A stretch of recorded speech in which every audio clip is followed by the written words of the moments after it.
President Obama left Monday evening for his final overseas trip as president. He's visiting Greece, Germany, and Peru. And he's likely to face a number of questions from foreign leaders about his successor, Donald Trump. Before leaving, President Obama took reporters' questions for the first time since Trump won election last week. President Obama had long criticized Trump as unqualified to be president, but his message to all Americans now is to give Donald Trump a chance. People have spoken. Donald Trump will be the next president, the 45th president of the United States. And it will be up to him to set up a team that he thinks will serve him well and reflect his policies. And those who didn't vote for him have to recognize that that's how democracy works. That's how this system operates. When I won, there were a number of people who didn't like me and didn't like what I stood for. And my role is to make sure that when I hand off this White House, that it is in the best possible shape, and that I've been as helpful as I can to him in going forward and building on the progress that we've made. Zeke Miller is a political reporter with Time. He's in our Washington bureau. All right, so Zeke, I want to start with the president's remarks. Let's put up a tweet from his former speechwriter, Jon Favreau, which reads, "Of course Obama believes what he said about Trump during the campaign, but Trump won. So Obama has a unique, frustrating, but important role." So Zeke, I wonder, what is that role? Yeah, that's exactly right. It's no secret that there's no love lost between Barack Obama and Donald Trump.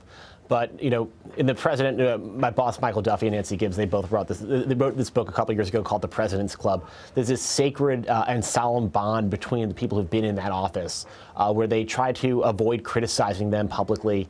They try to help them in any way they can, often, you know, against their own necessarily partisan interests at times. Every time President Barack Obama tonight got a question about this about Donald Trump, about the things that he said about the campaign, he always went back and said Donald Trump won, tried to legitimize his presidency, didn't look forward, didn't try to criticize going forward. And that's something we're going to see from him all the way through, because ultimately President Obama is mindful that a lot of his own legacy, the way he'll be judged by history, will be through the lens of Donald Trump. And through the lens, you know, in 20, 30 years, it'll always be Obama, Trump, in sort of the litany of presidents when kids are taught that in school. So he's going to have to, you know, do everything in his power to make it as easy as possible for Donald Trump to take over. And then what he does with it, when it's his responsibility, will be up to him. Yeah, what we saw was a reminder that the office of the presidency really is bigger than any one individual person. Let me ask you this. President Obama will no doubt face questions about his successor when he meets with foreign leaders this week. Does Trump's election change President Obama's priorities on his final foreign trip as president? You know, absolutely. I mean, you know, just a few weeks ago, we were talking about things like the confirmation of Merrick Garland, or even a reevaluation of the Trans-Pacific Partnership being possibilities. Those are kind of off the table right now. Unified Republican control in Washington has changed the ball game. Certainly for those trips to foreign leaders, the agenda was sort of set up as for the president to, in a way, to sort of hand off a lot of the issues set to Hillary Clinton, and now he's going to have to go to, you know, in Germany, meeting with, you know, a lot of key U.S. allies. You know, it's not clear whether Donald Trump shares a lot of the president's priorities about, you know, they certainly view the world very differently. Mm-hmm. But when it comes to, you know, something like the president's refocused American foreign policy in South America, we've never heard Donald Trump talk about that.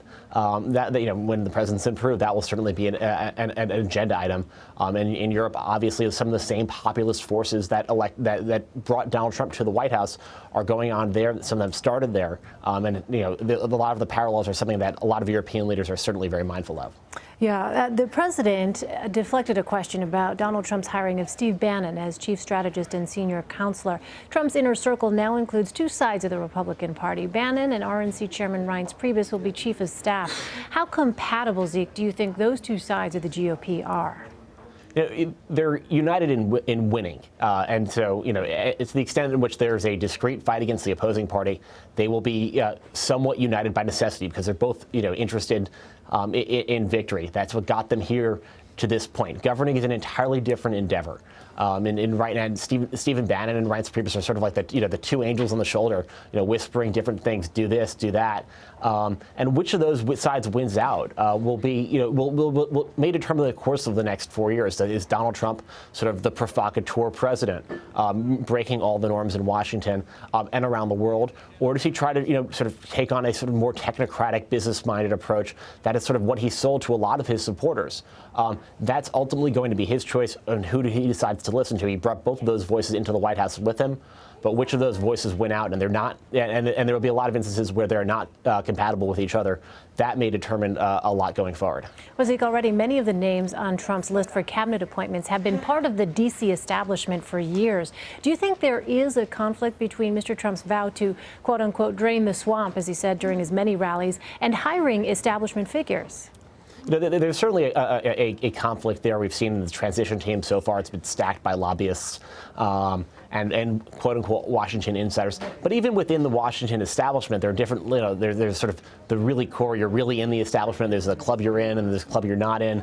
Everyone's part of this, sort of they live in the district, but they're the people in favor and the people out of favor.